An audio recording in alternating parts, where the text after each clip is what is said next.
Hello friends, welcome to Ajitha Ruchi Mane. ಇವತ್ತು ನಮ್ಮ kitchen ಅಲ್ಲಿ ತುಂಬಾ ಈಸಿ ಅಂಡ್ ಸಿಂಪಲ್ ಆಗಿ ಒಂದು ರೈಸ್ ರೆಸಿಪಿ ಹೇಗ್ ಮಾಡೋದು ಅಂತ ತೋರಿಸ್ಕೊಡ್ತಾ ಇದ್ದೀನಿ. ನೋಡೋಣ ಬನ್ನಿ. ಇದು ತುಂಬಾ ಟೇಸ್ಟಿಯಾಗಿ ಸಿಂಪಲ್ ಆಗಿದೆ. ಬ್ಯಾಚುಲರ್ಸ್ಗಂತೂ ಹೇಳ್ ಮಾಡಿಸಿದ ರೆಸಿಪಿ. ಲಂಚ್ ಬಾಕ್ಸ್ಗಂತೂ ಬೆಸ್ಟ್ ರೆಸಿಪಿ ಇದು. ತುಂಬಾ ಕ್ವಿಕ್ ಆಗಿ ಮಾಡ್ಕೋಬಹುದು. ದಿನ ಚಿತ್ರಾನ್ನ, ಪುಳಿಯೋಗರೆ, ಪಲಾವ್ ಮಾಡಿ ಬೋರ್ ಆಗಿದ್ರೆ ಇದೊಂದ್ಸರಿ ಟ್ರೈ ಮಾಡಿ. ನಿಮ್ ಮಕ್ಳು ತುಂಬಾ ಇಷ್ಟ ಆಗುತ್ತೆ. ಕಮ್ಮಿ ಇಂಗ್ರೀಡಿಯೆಂಟ್ಸ್ ಯೂಸ್ ಮಾಡ್ಕೊಂಡು ಬೇಗ ಮಾಡ್ಬೋದು. ಈ ವಿಡಿಯೋನ ಎಲ್ಲೂ ಸ್ಕಿಪ್ ಮಾಡ್ದಲೆ ಕೊನೆವರೆಗೂ ನೋಡಿ. ಹೇಗ್ ಮಾಡೋದು ಅಂತ ನೋಡೋಣ ಬನ್ನಿ. ಮೊದಲು ಒಂದು ಪ್ಯಾನ್ ತಗೋಬೇಕು. 4ರಿಂದ 5 ಸ್ಪೂನು ಎಣ್ಣೆ ಹಾಕೋಣ.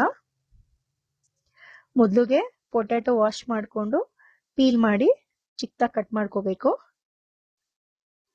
ನೋಡಿ, ಇಷ್ಟು ಸೈಜ್ ಸಾಕು. ತುಂಬಾ ಜಾಸ್ತಿ ದಪ್ಪ ಕಟ್ ಮಾಡ್ಕೊಂಡ್ರೆ ಬೇಗ ಬೇಯಲ್ಲ. ಇದನ್ನ ಪ್ಯಾನ್ಗೆ ಹಾಕಿ ಗೋಲ್ಡನ್ ಬ್ರೌನ್ ಆಗೋವರೆಗೂ ಫ್ರೈ ಮಾಡ್ಕೋಬೇಕು.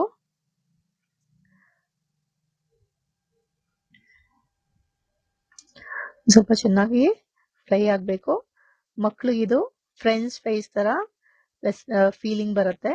ನನ್ನ ಮಗನಿಗೆ ತುಂಬಾ ಇಷ್ಟವಾದ ರೆಸಿಪಿ ಇದು.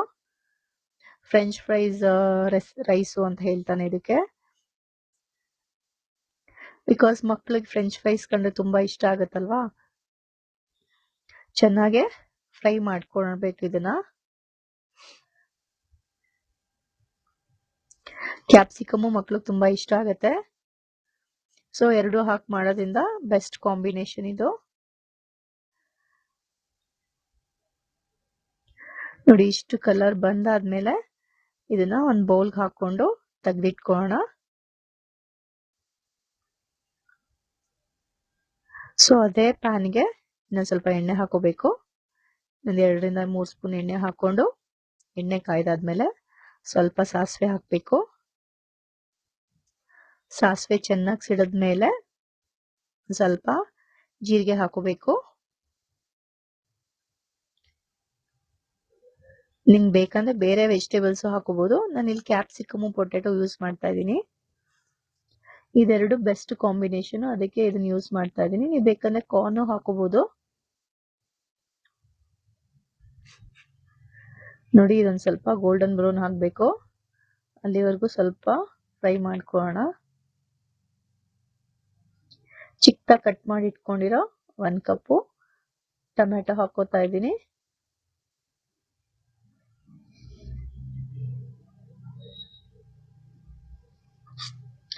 ಸೊ ಇದಕ್ಕೊಂದು ಸ್ವಲ್ಪ ಉಪ್ಪು ಹಾಕೊಂಡ್ರೆ ಬೇಗ ಸ್ಮ್ಯಾಶಿ ಆಗುತ್ತೆ, ಬೇಗ ಬೇಯುತ್ತೆ. ಅದಕ್ಕೆ ಸ್ವಲ್ಪ ಉಪ್ಪು ಹಾಕೋತಾ ಇದ್ದೀನಿ. ನೀವು ಆಮೇಲೆ ರೈಸ್ ಹಾಕಿದ್ಮೇಲೆ ಸ್ವಲ್ಪ ಉಪ್ಪು ಹಾಕೊಳ್ಳಿ. ಒಂದ್ ಸ್ವಲ್ಪ ಉಪ್ಪು ಹಾಕೊಂಡ್ರೆ ನಮ್ಗೆ ಬೇಗ ಬೇಯುತ್ತೆ. ಈರುಳ್ಳಿ ಬೇಯಬೇಕಾದ್ರೂ ಅಷ್ಟೇ ಸ್ವಲ್ಪ ಉಪ್ಪು ಹಾಕೊಳ್ಳಿ. ನೋಡಿ, ಬೇಗ ಬೇಯಿತು. ಈಗ ಕಟ್ ಮಾಡಿ ಇಟ್ಕೊಂಡಿರೋ 1 ಕಪ್ಪು ಕ್ಯಾಪ್ಸಿಕಮ್ ತಗೋತಾ ಇದ್ದೀನಿ.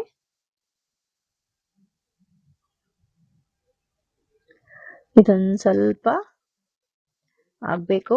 ಕ್ಯಾಪ್ಸಿಕಮ್ ಯೂಶಲಿ ಬೇಗ ಬೆಂದ್ಬಿಡುತ್ತೆ. ಈಗ ಇಲ್ಲೊಂದು ಸ್ಪೂನು ಧನಿಯಾ ಪೌಡರ್ ಹಾಕೋತಾ ಇದ್ದೀನಿ. ಚಿಕ್ಕ ಸ್ಪೂನು. ನಾನಿಲ್ಲಿ 1 ಬೌಲ್ ರೈಸ್ ಯೂಸ್ ಮಾಡೋದ್ರಿಂದ ಸ್ವಲ್ಪ ಹಾಕೋತಾ ಇದ್ದೀನಿ. ನೀವು ಜಾಸ್ತಿ ಹಾಕೊಂಡ್ರೆ ಜಾಸ್ತಿ ಹಾಕೊಳ್ಳಿ.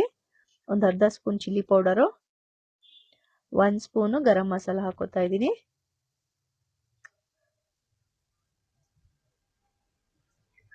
ನೋಡ್ಕೊಂಡು ಹಾಕೊಳ್ಳಿ ನೀವು. ಆಗ್ಲೇ ಸ್ವಲ್ಪ ಉಪ್ಪು ಹಾಕಿದ್ದೆ, ಸ್ವಲ್ಪ ಉಪ್ಪು ಹಾಕ್ತಾ ಇದ್ದೀನಿ. ಸೊ ಇದನ್ನ ಸ್ವಲ್ಪ ಚೆನ್ನಾಗಿ ಮಿಕ್ಸ್ ಮಾಡಿ 1-2 ನಿಮಿಷ ಬಿಡೋಣ.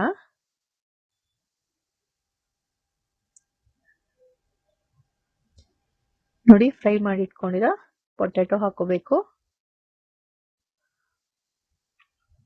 ಹಾಕೊಂಡು ಮಿಕ್ಸ್ ಮಾಡಿಕೊಂಡು ಈಗ ನಾನು ಬೇಯಿಸಿಟ್ಕೊಂಡಿರೋ 1 ಕಪ್ ಬಾಸುಮತಿ ರೈಸ್ ಹಾಕ್ತಾ ಇದ್ದೀನಿ. ಇದನ್ನ ಚೆನ್ನಾಗಿ ಮಿಕ್ಸ್ ಮಾಡ್ಕೋಬೇಕು. ಸೊ ನೀವು ಇದನ್ನ ಗೊಜ್ಜು ತರನು ಮಾಡಿಟ್ಕೋಬಹುದು. ಬೇಕಾದಾಗ ಅನ್ನ ಕಲ್ಸ್ಕೋಬಹುದು, ಇಲ್ಲಾಂದ್ರೆ ಡೈರೆಕ್ಟ್ ಆಗಿ ಹಾಕಿ ಮಿಕ್ಸ್ ಮಾಡ್ಕೊಬಹುದು. ನೋಡಿ, ಇಲ್ಲಿ ಚಿಕ್ಕದಾಗಿ ಕಟ್ ಮಾಡಿ ಇಟ್ಕೊಂಡಿರೋ ಕೊತ್ತಂಬರಿ ಸೊಪ್ಪು ಹಾಕೋತಾ ಇದ್ದೀನಿ. ನೋಡಿದ್ರಲ್ಲ, ಎಷ್ಟು ಸಿಂಪಲ್ ಆಗಿ ಕ್ವಿಕ್ ಆಗಿ ಮಾಡ್ಬೋದು. ನೀವು ಟ್ರೈ ಮಾಡಿ ಹೇಗ್ ಬಂದಿದೆ ಅಂತ ಹೇಳಿ. ನಮ್ಮ ಚಾನಲ್ನ ಸಬ್ಸ್ಕ್ರೈಬ್ ಮಾಡಲಿಲ್ಲ ಅಂದ್ರೆ ನಮ್ಮ ಚಾನಲ್ನ ಸಬ್ಸ್ಕ್ರೈಬ್ ಮಾಡಿ. Thank you.